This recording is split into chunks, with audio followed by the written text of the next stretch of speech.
ক'ত কেনেকৈ আছে ধুলাৰ মানিকজান বেগম ক'ত গোপন কৰি ৰাখিছে ৮মহীয়া সন্তানসহ মানিকজান বেগম নামৰ মহিলাগৰাকীক বাংলাদেশ সীমান্তৰ পৰা উভতাই অনা হৈছিল মানিকজান বেগমক ধুলা আৰক্ষী থানাৰ অন্তৰ্গত লতাখাত গাঁৱৰ মানিকজান বেগম নামৰ মহিলা এগৰাকীক বাংলাদেশীৰ অভিযোগত কেইদিনমান আগতে অসম আৰক্ষীয়ে আটক কৰিছিল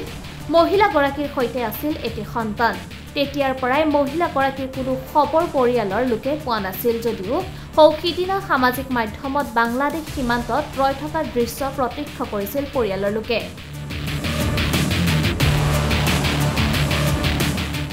তাৰ পৰা মহিলাগৰাকীক অসম আৰক্ষীয়ে উভতাই আনি বৰ্তমানলৈ ক'ত ৰাখিছে মানিকজানক তাৰ কোনো সন্ধান পোৱা নাই পৰিয়ালৰ লোকে কেনে অৱস্থাত আছে মানিকজান বেগম শিশুটিৰ অৱস্থা কেনেকুৱা তাৰ কোনো খবৰ নাই পৰিয়ালৰ হাতত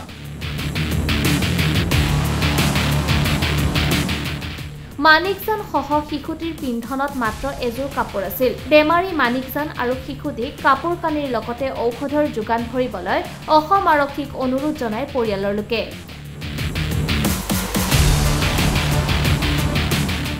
ইয়াৰ উপৰিও সন্তানসহ মানিকজান বেগমক পৰিয়ালক উভতাই দিবলৈ অনুৰোধ জনায় মানিকজানৰ পৰিয়ালৰ লোকৰ লগতে দৰং জিলা আমচুৰ সভাপতি মাহবুবুল হকে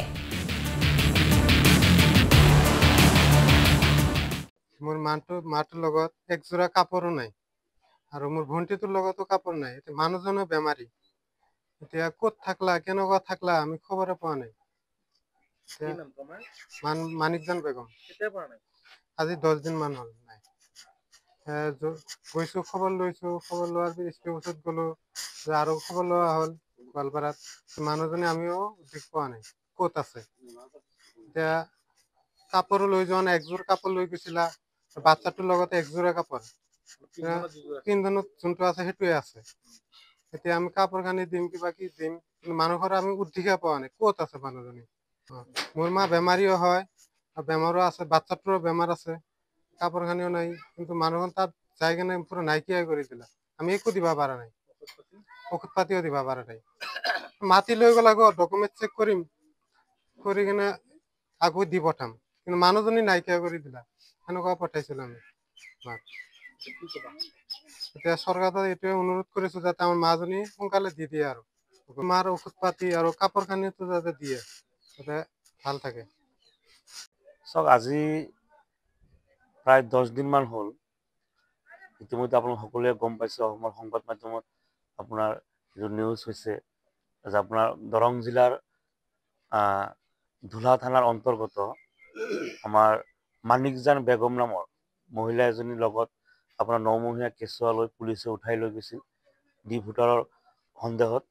বিদেশীৰ সন্দেহত আৰু পুলিচৰ আপোনাৰ কব্জাৰ পৰাই তেওঁলোকে সংহত নোহোৱা হৈছিল আৰু পৰৱৰ্তী পৰ্যায়ত সামাজিক মাধ্যমৰ যোগেদি বাংলাদেশৰ বৰ্ডাৰত থকা বুলি দেখা যায় আৰু তেতিয়া পৰিয়ালে গম পায় কিন্তু আপোনাৰ যোৱা দুদিনৰ পৰা আকৌ আমি সামাজিক মাধ্যমত দেখা পাইছো বা আমি সংবাদ মাধ্যমত দেখা পাইছো যে যিসকল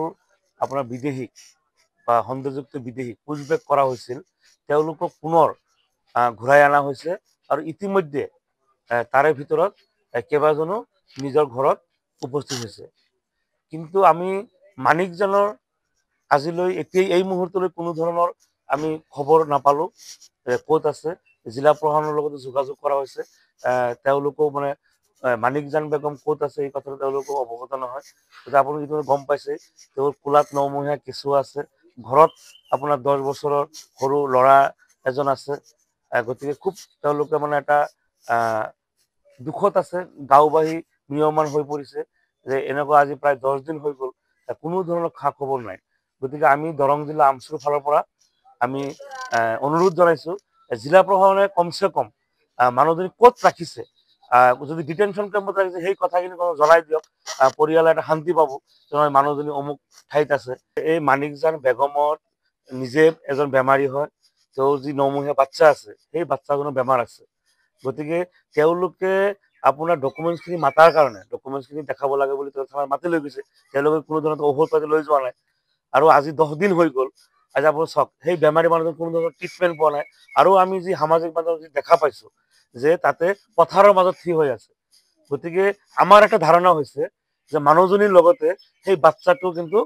শাৰীৰিকভাৱে হয়তো বহুত অসুস্থ হৈ আছে। গতিকে মানৱতাৰ খাতিৰত আমি বাৰে বাৰে সেইকাৰণে অনুৰোধ কৰিছো যে আপোনালোকে আমাক সেইখিনি অৱগত পৰিয়ালক অৱগত কৰক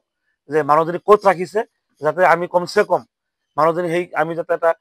লগ পাই আমি যদি সেই ঔষধ পাতিৰ লগতে কাপোৰ কানি ব্যৱস্থা কৰি দিব পাৰোঁ। গতিকে চৰকাৰেও যদি এই ক্ষেত্ৰত যদি